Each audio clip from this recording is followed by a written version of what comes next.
Hello, I'm Ollie and this is Criminally, where I talk about crime, pulp, horror, that kind of thing. Today, 10 classics which are actually fun to read.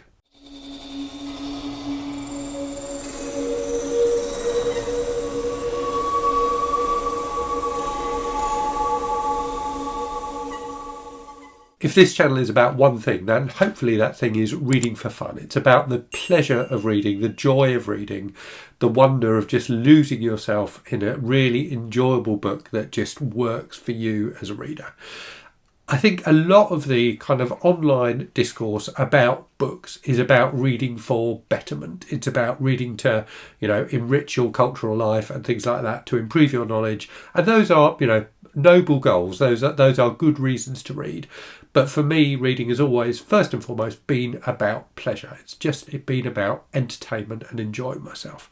And I do sometimes try and read, classics. I try and read books which are supposed to be, important works of literature that are, that will enrich my reading life in some way.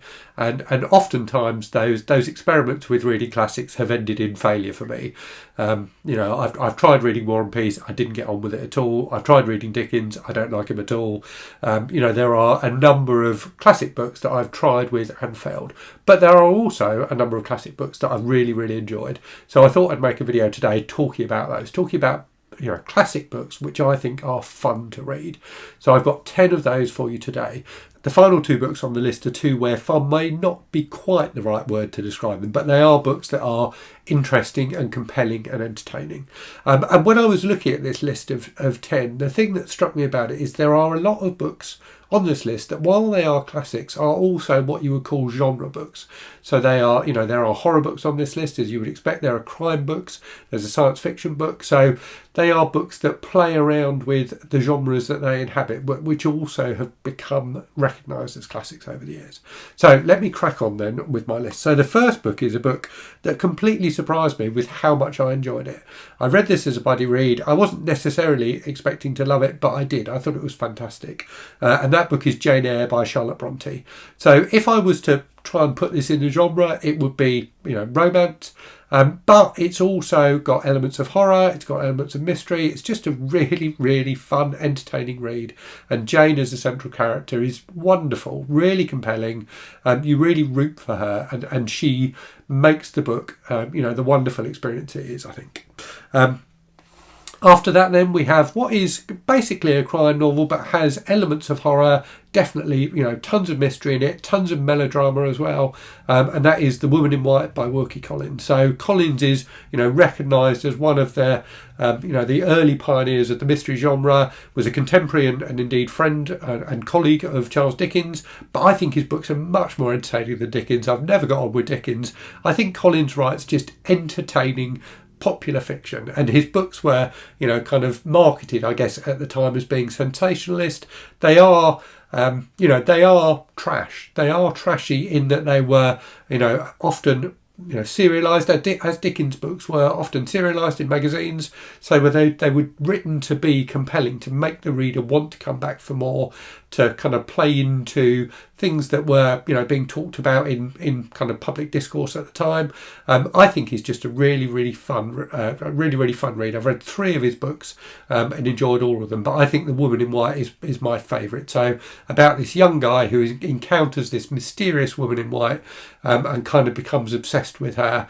It's just a book that sprawls all over the place. It's really long, but it's really, really entertaining throughout.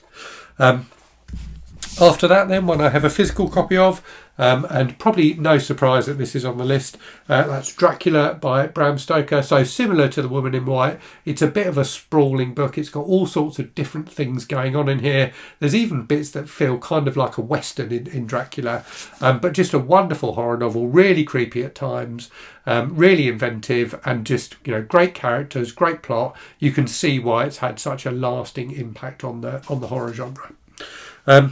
After that then, a crime novel, one I had to read for school, so I had to study this for my A-levels, and I didn't enjoy it at all at the time. I think because I was being forced to study it. And I think that is one of the things that, can turn people off reading, is being forced to read for school and being forced to read, certain types of books, and then thereafter associating reading with, reading stuffy old stories that you're not interested in at all. This is a book I've come back to as an adult and I now think is absolutely fantastic. Definitely a crime novel, definitely worth reading. It's Brighton Rock by Greene. So a novel that combines kind of mystery, psychological suspense. There's a little bit of kind of romance in here. Got a fantastic central character in Pinky, this sociopathic gangster, and also a fantastic kind of strong female character in Eyre, this woman who's kind of trying to go after him. Just a fantastic book, really, really gripping and entertaining. After that then, another classic which people do read at school. I didn't read this one at school. I'm glad I didn't, because I suspect, like Brighton Rock, reading it at school might have turned me off it. That is Of Mice and Men by John Steinbek.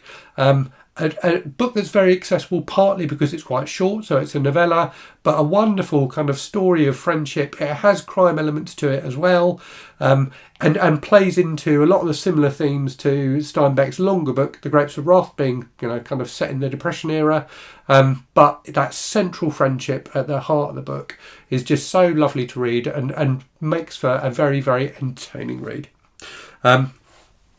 After that then, another kind of modern classic, Johnny Got His Gun by Dalton Trumbo, which is a war novel, an anti-war novel. So about a soldier in the First World War who is horrifically injured in battle, and it's about him in hospital, trying to figure out what's going on with his life, basically. So trying to piece his mind back together again. It's got loads of kind of flashbacks and things like that. It's a very experimental book, and it is slightly challenging because of that, but it's also completely compelling. You really do root for this guy, and I found it to be a book I just couldn't put down as a result of that. Very, very moving, shocking at times, but definitely worth reading. After that then, some science fiction. So the obvious choice, I think, for a list like this is 1984 by George Orwell, which is a great book. But I've picked Brave New World by Aldous Huxley, which I think is even better, and a book that is more pertinent today. So people talk about 1984 and Big Brother and things like that, and it feels like it's an analogy to the modern kind of internet age. And to an extent it is. But Brave New World, I think, captures what life is like today even better. So this is a book that talks about things like cloning, and also talks a lot about the impact of consumerism on society. That's kind of really the central theme of this book. But it's also got a compelling plot running through it. Again, a bit of romance, a bit of action. It's really suspenseful, just a really, really entertaining read. Moving on then to Kill a Mockingbird by Harper, which is definitely a classic, but basically again it's a crime novel. It's a novel about a crime that has been committed. It's a courtroom drama. I love courtroom dramas. There's something about that kind of intellectual sparring in a courtroom which is always entertaining. And To Kill a Mockingbird is just a wonderfully gripping and entertaining book as a result of that. Okay, we are into the final two then. So the two where I think I'm stretching the fun point to its limits.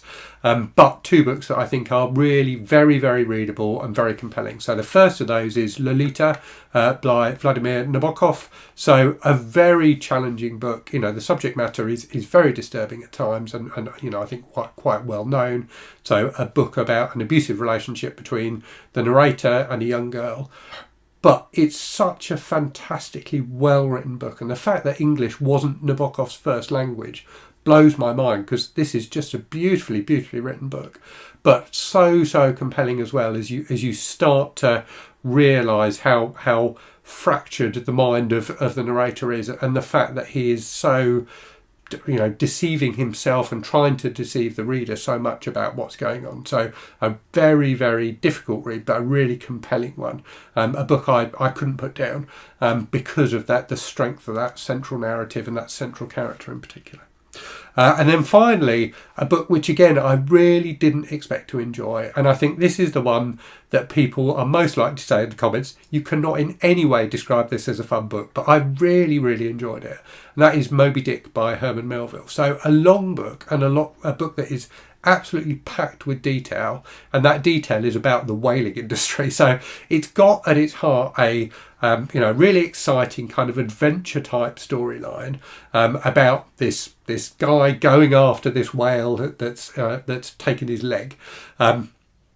So that kind of central adventure storyline is really fun to read.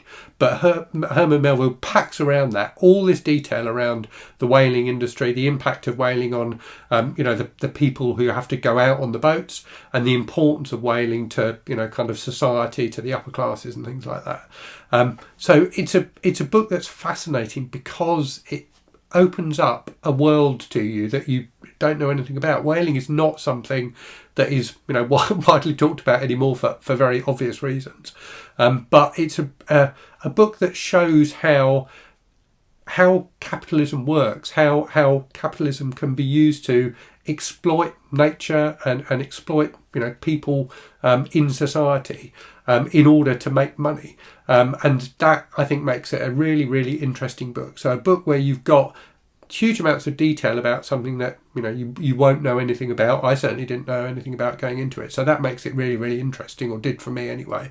But also this great kind of iconic central storyline as well. So I think a really very, very entertaining book, despite being so very long. So there you go, 10 classic books that are actually entertaining to read. Do let me know in the comments what you think. Let me know if there are any books on here that you strongly object to me including in a list like this. And let me know what your recommendations would be. And as always, thanks very much for watching. Hope you're safe and well out there. Hope you're reading good stuff. And I'll speak to you again very soon. Cheerio.